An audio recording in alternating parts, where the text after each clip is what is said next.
Bonjour YouTube, bonjour les gens. Alors, comme toujours, vidéo en live, enfin en condition de live, c'est-à-dire sans coupure, sans montage, à l'improviste. Tout simplement parce que j'avais envie de vous parler, avec les chats d'ailleurs qui naviguent dans la maison, de jeux auxquels j'ai joué récemment en solo, à 2, à 3 ou à 4, qui ne sont pas forcément des nouveautés, mais sur lesquels je voulais revenir avec un ton un petit peu décalé, un ton qui, je l'espère, vous fera envie de les découvrir pour certains. Il faut savoir que je ne suis pas un gros acheteur de jeux de société, hein. J'achète des jeux, je joue pas mal, mais de là à avoir tous les jeux, c'est pas trop mon truc. Je suis assez sélectif. J'écoute beaucoup d'avis, j'achète rarement un jeu à l'improviste, donc j'espère avoir un petit peu de recul sur certains jeux, et puis je l'espère, s'il y a certains de mes idées sur ces jeux-là qui vous donneront envie de les acheter, de les découvrir, ça sera un peu le but aussi de cette vidéo. Voilà. Je ne sais pas si ça sera une vidéo courte, longue, etc. Je ne sais pas si le format est plaisant ou pas. J'améliorerai au niveau technique la mise en scène, le son par exemple. J'ai pas de micro-cravate, de choses comme ça. J'ai pas de studio dédié aux vidéos, donc je vous accueille voilà, dans la maison. J'ai pas de décor particulier, ni de mise en scène particulière, donc voilà, c'est sur le vif, en direct, en live, sans montage, et je l'espère ne pas dire aussi trop de bêtises. Voilà, alors, je ne citerai pas le nom des auteurs, des éditeurs, etc. parce que je n'ai pas de fiche, j'ai pas. Voilà, le but c'est pas là. Enfin, le but c'est de parler des jeux en eux-mêmes, de l'objet en tant que tel. Tout ce qui est éditeur, auteur, etc. Ben, vous retrouverez facilement les façons de vous les procurer dans les magasins, dans les boutiques. Voilà. Donc, alors, il y a aussi, je voulais revenir sur cet aspect-là aussi, ce ne sont pas forcément des nouveautés, ce sont ou des jeux que j'ai ressortis, ou des jeux auxquels j'ai voulu rejouer, redécouvrir un certain plaisir. Ça peut être suite à des vidéos d'autres youtubeurs, ça peut être suite à se dire, bon bah tiens, celui-là, j'y ai pas assez joué, ou celui-là, j'y retournerai bien, etc. C'est une petite envie comme ça qui ne vous pousse pas forcément vers la nouveauté à tout prix. Voilà, parfois c'est bien de ressortir les jeux qui dorment un peu dans votre armoire. La difficulté, c'est qu'il faut se replonger dans les règles et c'est pas toujours facile. Parce que bien souvent, quand vous avez acheté un jeu, si vous avez regardé 2 3 vidéos avant, vous avez déjà une vague aperçu des règles, et puis après, il faut se replonger dedans, c'est pas toujours facile. Donc, parlons peu, parlons bien, essayons de ne pas faire une vidéo qui va durer 4 heures, même si ici, vous le savez, sur ma chaîne, on prend son temps. Alors, le premier jeu dont je voulais vous parler, c'est Dune Imperium. Voilà, donc Dune Imperium, je pense qu'il n'est pas nécessaire trop de le présenter. Euh, alors j'y ai joué en solo et à 2, j'y ai pas joué encore à 3 et à 4. Ce que je peux dire sur ce jeu, c'est un jeu. Le but de la vidéo non plus n'est pas de vous expliquer les règles, c'est de vous donner envie de le découvrir.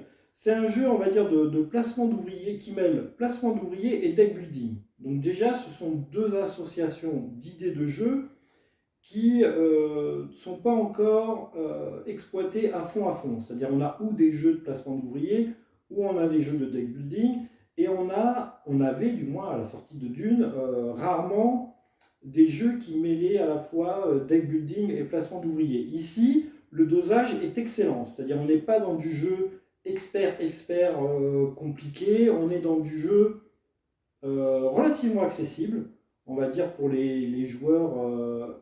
Là, vous avez le chat qui a envie de se faire filmer, ça c'est voilà, les inconvénients du direct. Donc on n'est pas dans du jeu expert plus tableau Excel où il faut réfléchir pendant 3 heures. Non, on est dans du jeu relativement fluide. C'est ce qui fait un des bons attraits de ce jeu. Les tours sont très fluides. On peut réfléchir pendant le temps de l'adversaire parce que, à part vous bloquer certaines cases, il ne va pas avoir une influence sur votre jeu réel à vous. Donc c'est intéressant, c'est fluide, c'est vachement bien pensé. Il y a pas mal de cartes qui sont différentes. Les parties se renouvellent bien parce que la configuration de la partie change en fonction des objectifs. Il y a un matériel qui est au top, il y a des superbes illustrations. Peut-être que le plateau général est un peu fade, mais il est fonctionnel, il fonctionne très bien, voilà. Je ne sais pas si vous voyez à l'écran là, mais les marqueurs ne se contentent pas d'être des simples marqueurs, c'est-à-dire voilà, les gouttes d'eau ressemblent à des gouttes d'eau.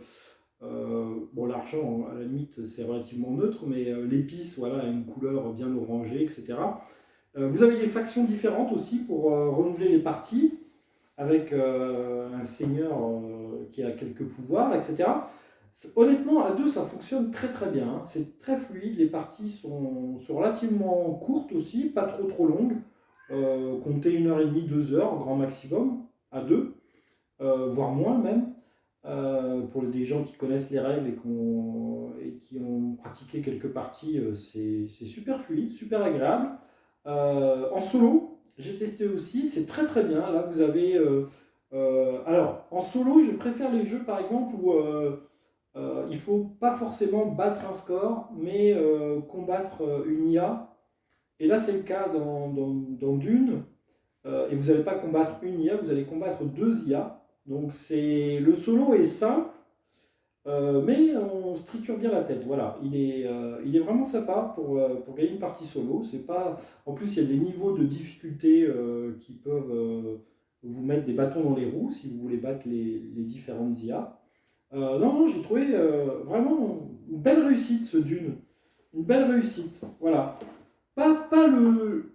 Peut-être le jeu de l'année d'ailleurs, hein. Peut-être un Spiel ou un As d'or, je ne sais pas.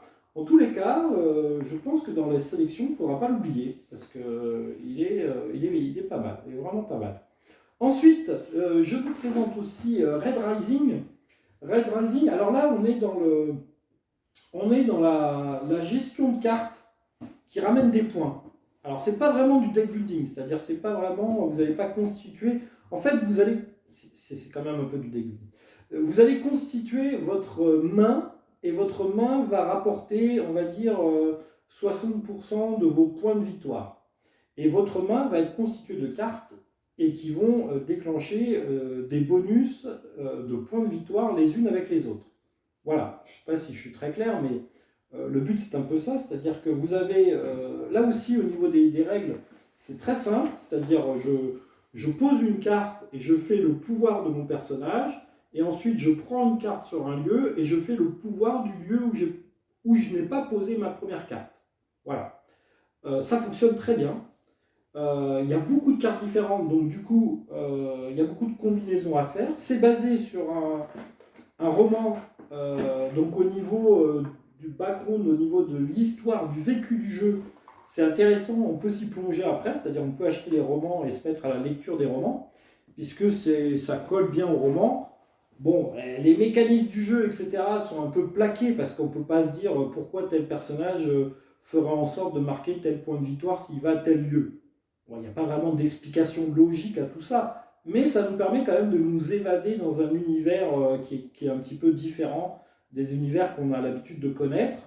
Euh, Moi, j'ai trouvé ça sympa, vraiment très sympa, c'est très fluide. Euh, En solo, ça se joue très bien. Là aussi, vous allez jouer contre une IA. Vous allez jouer contre une IA avec un score à battre de l'IA. Donc ça, c'est très bien aussi. J'ai vraiment bien aimé Red Rising, voilà, je vous le conseille. C'est bien édité aussi. Les illustrations des cartes sont super belles. Le matos est au top. Ça fait partie de mes sélections dans les jeux. J'aime bien avoir un bon feeling avec le matériel du jeu, que ce soit les dés, que ce soit les cartes, etc. Moi, je suis très ressenti, on va dire, naturel. Par exemple, j'aime bien avoir le carton des cartes dans les mains. Je n'aime pas avoir des cartes slivées. Mais bon, ça, chacun, vous connaissez mon point de vue si vous connaissez ma chaîne. Donc voilà, il y a des cartes de bonne facture. Et ouais, vraiment très très intéressant, Red Rising, je le conseille. Ensuite, un petit jeu solo. qui peut se jouer à plusieurs, mais qui fonctionne très bien en solo, c'est Paper Dungeon. Paper Dungeon, ça a été une belle surprise. J'avais vu 2-3 vidéos avant de l'acheter dessus. C'est vachement bien fait. En fait, c'est constitué comme une bonne recette de cuisine. Vous savez, où on dit c'est fait aux petits oignons. Voilà, c'est un peu l'expression qui revient sur Paper Dungeon. C'est-à-dire que le matériel, pareil, est au top. Les cartes sont de bonne facture. Peut-être les plateaux où on écrit est un peu fade. Peut-être que c'est un peu fade et un peu petit aussi pour les gens âgés comme moi, très vieux avec des lunettes. C'est pas toujours très très lisible, les petits symboles, etc. Mais bon, pour les jeunes, c'est très fluide, très accessible, très fonctionnel.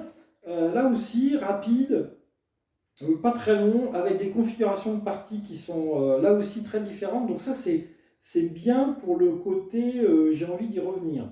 C'est-à-dire, on a des configurations avec des boss qui vont être différents, on a des configurations de donjons, puisqu'en fait, là, le principe, c'est de se balader à travers un donjon et de ramener un maximum de points de victoire en acquérant des artefacts, en combattant des monstres, bien entendu, en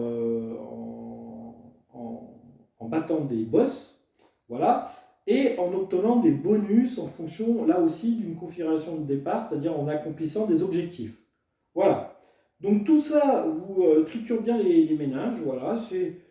Là aussi, c'est fluide, c'est accessible, c'est pas trop compliqué, c'est un bon dosage. Vraiment, c'est l'expression qui me vient pour ce jeu, c'est tailler aux petits oignons. Voilà, c'est cool, ça roule bien. Il y a le côté on y revient de temps en temps, donc c'est très très bien. Très très bien. Le jeu que j'ai envie de vous parler après, alors là on n'est pas dans la nouveauté du tout, du tout, du tout, mais je m'y suis pris très tard pour le découvrir, c'est Marvel Champion. Marvel Champion, alors pourquoi je vous parle de Marvel Champion pratiquement, je sais pas, 2 ans, 3 ans après sa sortie, je sais pas trop quand est-ce qu'il est sorti, mais ça fait un bout de temps. Hein.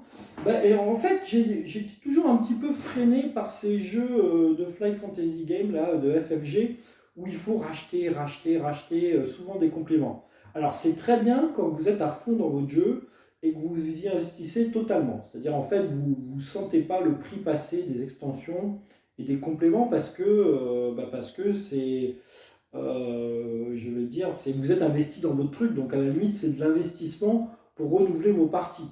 Vous voyez, donc, et c'est le but du jeu aussi.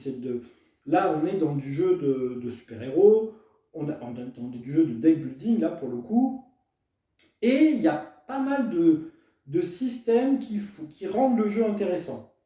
Vous savez, le truc, quand on fait du deck building, le deck building basique, sommaire, à la Magic, c'est j'ai une créature, je pose une créature, tu as une créature en face, que ce soit en solo ou en multi, et je te détruis ta créature, voilà, c'est fini, etc. Là, il y a des mécanismes qui ont été rajoutés et qui donnent de la puissance au jeu. C'est-à-dire, vous avez un super-héros qui est de temps en temps en tenue civile et de temps en temps en tenue de super-héros. Vous avez un vilain qui va manigancer de temps en temps, et de temps en temps, il faudra le combattre. Donc là, vous avez voilà, plusieurs aspects du jeu et plusieurs choses à gérer qui ne sont pas simplement les points de vie d'une créature qu'il va falloir combattre. Voilà. On a tout un tas d'effets en plus qui vont se déclencher en fonction du niveau de manigance du vilain, etc. Et en plus de ça, donc on a plein d'héros différents qui ont des tas de façons de fonctionner qui vont être différentes. Et c'est ça qui rend le truc intéressant. C'est qu'une partie avec Iron Man n'aura pas la même teneur qu'une partie avec Spider-Man. Voilà, c'est le fonctionnement du deck des super-héros est différent. Et vous rajoutez à ça des super-vilains qui eux aussi fonctionnent de façon différente, et vous avez un grand jeu à l'arrivée. Donc oui, est-ce que je viens m'y investir? Est-ce que je vais racheter des compléments, que ce soit des super-héros ou des vilains, etc. Sûrement, peut-être. Je ne sais pas, pour le moment, j'ai toujours pas fini d'exploiter la boîte de base. Après, on va dire, une dizaine de parties. J'ai même pas joué avec Iron Man encore, j'ai joué avec les 4 autres héros, il y en a 5 dans la boîte de base. Donc rien qu'avec la boîte de base, et j'ai affronté que 2 vilains, je crois, et il y en a 4, je crois, dans la boîte. Donc rien qu'avec la boîte de base, vous avez largement de quoi faire, largement de quoi jouer, et c'est un très très bon jeu. Voilà, très bon jeu. Alors, après, Je vous... Je... Alors, après, grosse boîte, comme je ne sais pas si vous le voyez à la caméra, là, Bloodborne. Alors, ça par contre, ça coûte un rein. Hein. Ça coûte très cher. Et est-ce que c'est bon? Parce que là, pour le coup, de Cool Mini en note, donc de Simmons, comme on dit, de 1 à 4 joueurs, ça se joue très bien en solo. C'est principalement pour cela que je l'ai acheté, dans un univers qui est complètement décalé, qui est propre à la licence du jeu vidéo qui est Bloodborne. Alors, je suis mitigé sur ce jeu, je suis mitigé. Je trouve que c'est un bon jeu qui vaut son prix. C'est-à-dire qu'au niveau du matériel, etc., on en a pour son argent. Il y a pas... Et encore une fois, on en a pour son argent parce qu'il y a beaucoup de figurines et on paye un peu le prix du kilo plastique. Bon, ça c'est peut-être moins bien. Je rappelle que s'il y avait eu des standees, moi ça m'allait tout autant parce que je ne peins pas et comme j'estime qu'un jeu avec figurines n'est bien ou attrayant que quand les figurines sont peintes, bah, c'est un peu con d'acheter un jeu de figurines avec des figurines que vous n'allez pas peindre. Voilà. Donc autant me filer un jeu avec des standees et baisser le prix du jeu de 20 ou 30 euros par exemple. Je sais pas, mais bon, c'est comme ça. Donc vous le payez cher ce jeu. Par contre, vous n'êtes pas déçu au niveau des mécaniques du jeu qui sont relativement bien trouvées. Il y a des bonnes mécaniques qui sont un petit peu originales. C'est un petit peu du sale trésor, mais il y a à l'intérieur donc 4 campagnes. Chaque campagne est divisée en un certain nombre de missions. Et c'est ce qui fait l'attrait du jeu, c'est que vous allez vivre une histoire. Voilà, vous allez vivre une histoire, pas simplement enchaîner le combat de monstres les uns derrière les autres. Il y a des objectifs qui sont un peu différents à chaque fois. Un coup, il faut sauver un otage. Un coup, il faut retrouver un personnage. Un coup... Bon, ça reste très basique, mais dans un univers qui est un petit peu décalé. Moi, je ne connaissais pas la licence avant d'acheter le jeu. Et j'ai trouvé intéressant. Voilà, j'ai trouvé très intéressant. Euh, que dire d'autre sur Bloodborne? J'ai par contre été déçu à la lecture des règles. Les règles sont pas forcément super claires. Hein. Désolé pour les chats si vous les voyez à la vidéo, mais bon, ils vivent leur vie. Hein. Vous savez, le chat. Nous sommes esclaves, nous les humains, des chats. Donc oui, alors, je revenais sur les règles. Les règles sont pas forcément fluides. Il y a des points d'interrogation quand même. Vous allez vous poser des questions, il va falloir peut-être consulter des PDF. Alors ça pour moi c'est l'horreur. Hein. Ça c'est pour moi, il y a un truc que je ne comprends pas. Dès le premier scénario, vous allez vous interroger sur une situation et en fait vous allez vous dire, bon bah je vais résoudre la situation comme ça, mais je ne suis pas sûr à 100% que j'ai la bonne solution en fait. Voilà. Donc vous allez prendre un parti pris sur les règles et on aimerait que ça soit limpide et que ça soit clair en fait. On n'aimerait pas se poser des questions dès le premier scénario sur un moment de la règle qui ne semble pas clair. Voilà. Donc ça c'est un peu embêtant quand même pour ce type de jeu. On aimerait que ça soit testé au préalable par une cinquantaine, une soixantaine de parties. Je sais pas, moi, si je suis éditeur de jeu, je vais faire tester mon jeu, quoi. Et il y a quand même des situations dans le premier scénario où vous dites c'est pas possible, le gars il n'a pas testé son jeu. C'est pas possible que dans telle situation, on n'ait pas un truc clair, net et précis qui nous dise cette situation, il faut la résoudre de telle façon. C'est pas possible. Ils ont pas pu, les testeurs n'ont pas pu passer à côté de ça. Ou alors, c'est le gars qui a écrit les règles après, qui n'a pas eu écouté les testeurs derrière, qui lui ont dit attends, là, il ne faut pas expliquer ça comme ça, sinon ils ne vont rien comprendre, quoi, en gros. Donc voilà, vous allez vous poser des questions de temps en temps sur les règles, et c'est dommage. Voilà, c'est dommage. Après, encore une fois, ça reste un bon jeu. Là aussi, il est fluide. Il y a des mécaniques très intéressantes. Il y a une façon de gérer le danger, par exemple, qui est très intéressante. C'est-à-dire que vous ne pouvez pas y aller comme un bourrin. Vous ne pouvez pas y aller. Il va falloir réfléchir. C'est-à-dire il va falloir jouer avec le mouvement des monstres. Il va falloir de temps en temps ne pas hésiter à se retirer, à aller explorer une autre pièce. Pour accomplir des quêtes, par exemple, il faut réaliser un certain nombre de missions. Alors, vous n'êtes pas obligé de faire toutes les missions. 2, vous n'êtes pas obligé de faire les missions dans l'ordre. 3, vous pouvez découvrir les missions et dire bon bah celle-là, elle me semble difficile, je vais aller en faire une autre. Et ça c'est intéressant. Voilà, ça c'est intéressant. En plus de ça, même si vous voulez rejouer votre première campagne, il y a des choix un petit peu alternatifs, il y a des pièces qui vont être différentes, puisque en fait, dans chaque campagne, vous aurez, dans chaque mission, vous aurez des pièces de base qui seront, et auxquelles vous allez ajouter d'autres pièces. Et donc, du coup, ça va vous rendre la mission plus ou moins difficile. Il y a des pièces où il n'y aura pas de monstres, par exemple. Il y a des pièces qui seront totalement vides. Il y a des pièces où il y aura des trésors à trouver qui vont vous aider à réaliser vos missions, etc. Donc il y a un petit côté comme ça, un petit peu aléatoire, qui fait que ça renouvelle bien le jeu. En plus de ça, si vous jouez en solo, bah, il y a 4 personnages différents. Là aussi, ils n'ont pas vraiment 4 façons de jouer différentes, mais on va dire que ils ont ou des armes différentes ou des capacités différentes, ce qui va vous rendre, et là encore, une rejouabilité au niveau de la campagne. Voilà, vous allez vous dire, bon bah tiens, je l'ai réussi avec ce personnage. Si je la joue avec ce personnage-là, dans telle configuration, là, parce que là aussi, vous allez avoir des monstres différents, etc. Les monstres ont 2 faces, par exemple. Donc, une face A et une face B. Sur la face A, il va déclencher tel pouvoir. Sur la face B, il va déclencher tel autre pouvoir. Voilà, donc ça, très intéressant aussi.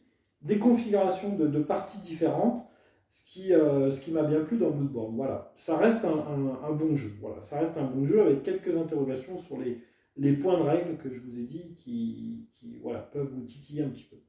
Et ensuite, dernier jeu que je voulais vous présenter, c'est ma dernière acquisition, c'est Vienna Connection. Vienna Connection qui est la nouvelle mouture de détective. Voilà, détective, je ne sais pas si vous voyez à la caméra, là, si la caméra zoome assez, voilà, détective, qui a eu un as d'or, peut-être le Spiel aussi, enfin tout un tas de prix, etc.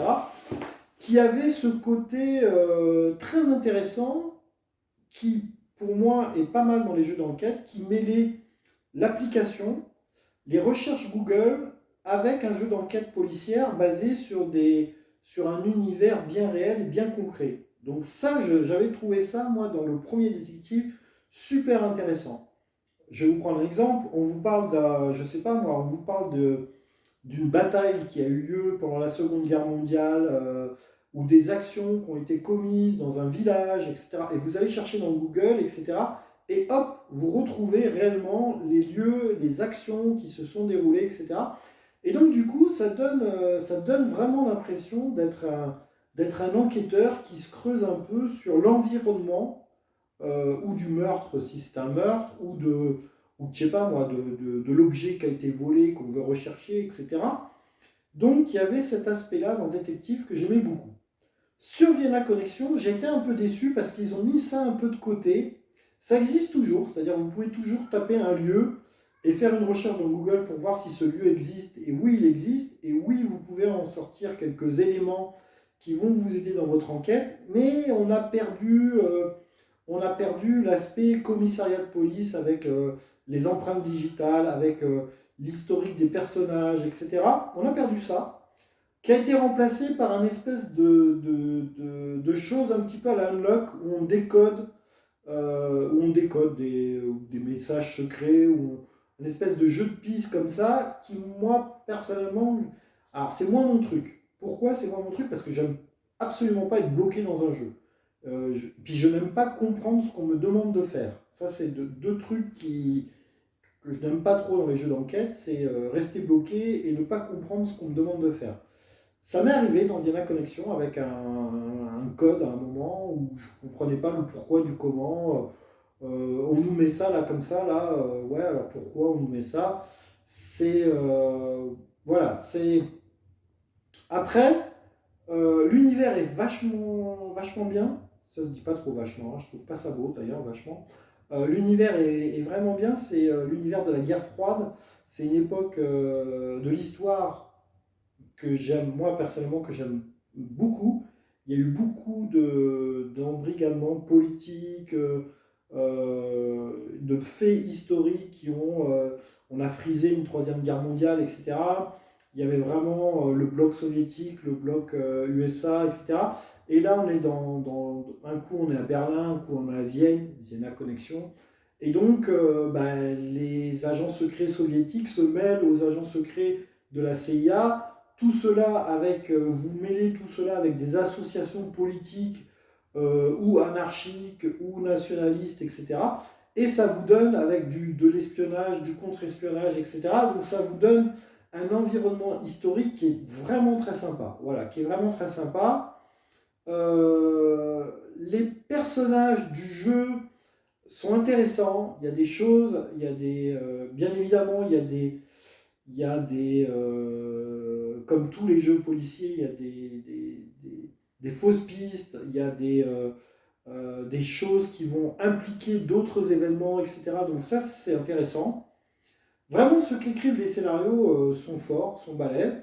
J'ai bien aimé, alors, l'aspect puzzle, décodage, etc. Vous avez sur l'application un truc qui vous donne la solution, en gros. Si vous ne trouvez pas, hop, vous pouvez passer cet aspect-là. Donc, c'est bien, parce que pour les gens comme moi qui n'ont pas l'intention de faire du décodage pendant 4 heures, c'est intéressant, voilà, c'est intéressant. Mais d'un autre côté, ça vous enlève un petit peu du piquant du jeu. Donc ça, c'est un petit peu dommage. Les parties, alors à l'intérieur, vous avez 4 scénarios. Les parties, il faut compter 2 heures, 3 heures. Moi, c'est plutôt 3 heures, hein, parce que je prends bien mon temps, etc. C'est jouable entre 1 et 5 personnages. Et un autre truc intéressant, alors, un truc intéressant, par exemple, sur les jeux d'enquête, le truc que moi je n'aime pas, c'est que pratiquement sur tous les jeux d'enquête, vous allez exploiter pour résoudre le mieux possible et le plus rapidement possible votre enquête. En fait, vous avez utilisé le moins possible de matériel. J'explique.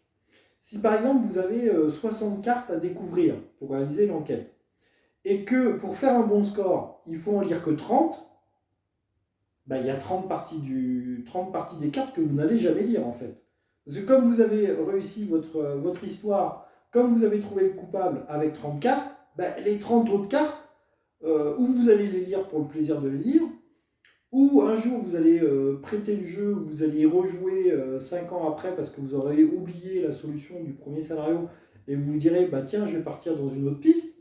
Mais en gros, vous allez perdre une certaine quantité de votre jeu. C'est ce que je reproche généralement aux jeux d'enquête. C'est que plus vous êtes fort, plus vous réussissez votre jeu d'enquête, moins vous exploitez le matériel du jeu. C'est quand même bête, quoi. C'est quand même bête d'avoir écrit des cartes qui ne seront jamais lues. Voilà. Donc, c'est pas trop le cas avec Vienna Connection, parce que en fait, vous n'êtes pas pris par une course contre le temps, vous êtes pris par un système qui a été bien trouvé. C'est un système de couverture. Voilà. En fait, on vous dit, si vous faites telle action, c'est risqué. Si vous faites telle autre action, ah, c'est moins risqué. Mais peut-être que vous aurez moins d'indices du coup. Donc là, il y a un système qui est novateur, qui est bien trouvé, qui est bien dosé aussi. Mais alors, je dois dire que j'ai triché. Voilà. Moi, quand je l'ai joué en solo, j'ai eu envie de tout lire. Voilà. En gros, j'avais trouvé la solution, pareil, au bout de peut-être 30-40 cas. J'avais utilisé tous mes marqueurs et donc du coup, il fallait que je donne la solution. Bah, j'ai triché. C'est-à-dire, au bout d'un moment, j'ai plus utilisé mes marqueurs. J'ai confirmé en fait ce que je pensais être la solution. Il s'est avéré que c'était une des bonnes solutions, parce que peut-être qu'il y a plusieurs bonnes solutions. Une des bonnes solutions, et donc du coup ça m'a permis de passer au scénario 2, etc. etc. Très sympa, vraiment très sympa. J'étais mitigé sur cette histoire de code, etc. Et puis tout compte fait, c'est pas si important que ça. Donc bah, écoutez, très bien édité aussi au niveau du matériel par Yellow. La traduction a l'air bien aussi, c'est fluide, il y a beaucoup de lecture, il y a beaucoup de lecture, mais c'est ce qu'on veut dans un jeu d'enquête, hein. On veut être plongé dans des faits historiques et on veut réfléchir, on veut s'approprier les personnages aussi, donc ça c'est sympa. Ils ont tous des traits différents, ils ont tous des objectifs différents à atteindre, etc. Donc c'est voilà, une belle réussite ce Vienna Connection. Voilà. Voilà, on va arrêter la vidéo maintenant. J'espère que ça vous a plu, j'espère que ce format vous a plu. J'essaierai d'améliorer au niveau de la technique, du son, de la lumière, de l'environnement, etc. Peut-être j'essaierai de faire plus court ou plus long. Voilà, n'hésitez pas à donner des commentaires. N'hésitez pas à écrire une petite bafouille, voilà, pour que je puisse améliorer le format. Peut-être qu'il y a eu trop de jeux de présentés, peut-être pas assez, peut-être que vous voulez que ce soit plus long, plus court, etc. Voilà, donnez vos avis, c'est improvisé, c'est fait à l'arrache, c'est fait en live, c'est du fil-casse, voilà, c'est décalé, et j'espère que ça vous aura plu. Salut, portez-vous bien, vous allez voir, je vais me lever et je vais éteindre la vidéo maintenant, puisque c'est du live et qu'il n'y a pas de montage. Allez, salut!